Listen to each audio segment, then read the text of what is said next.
डोळ्यात देखत ओरबाडून दिली जाते आणि अशा वेळेला आपण स्टँडला बघत असणार का? तुम्ही कोणत्या पक्षात आले त्या पक्षाबद्दल मला बोलायचं नाही, पण पक्ष स्थापन केल्यानंतर पक्षाला एक काहीतरी हेतू लागतो, दिशा लागते, ती काहीच नाहीये.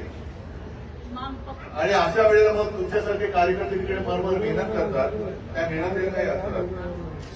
आज तुम्ही सगळेजण शिवसेनेत आलेला, मी शिवसेना एकच मानतो.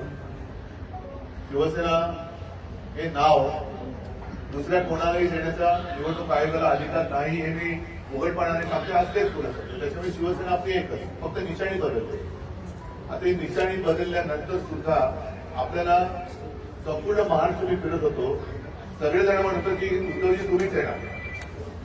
म्हणजे हे गंमत मला वाटते की जे काही सर्व्हे चालले होते त्याच्यात जनतेच्या मनात मुख्यमंत्री कोण आता मग त्याची दांडी कशी उडाली? हे सगळे चोरांचं आणि राज्य आहे, हे राज्य आता आपल्याला उठवून टाकावं लागेल. एक टिंगी तर पडले. गेल्या रविवारी मी मावा आढावांच्या त्या उपोषणाला तिकडे गेलो होतो, पण आता तुम्हाला झोपून न्यायचा आहे, कारण हा शेवटी आपल्या मुंबईच्या मराठी माणसाचा आणि महाराष्ट्राच्या महाराष्ट्र धर्माच्या अस्तित्वाचा प्रश्न आहे.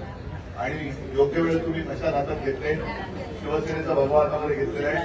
तुमचे जे काही प्रश्न आहेत ते सुरेश, तुम्ही तर विभाग प्रमुख आहातच, जिथे जिथे माझी मदत लागेल, जिथे जिथे आपल्या आमदारांची मदत लागेल, तुम्ही येऊन सांगा. आणि पूर्ण ताकदीने, नुसतं नाही, पूर्ण ताकदीने तुमच्या पाठीशीने तुमच्या सोबत खांद्याला खांदा लावून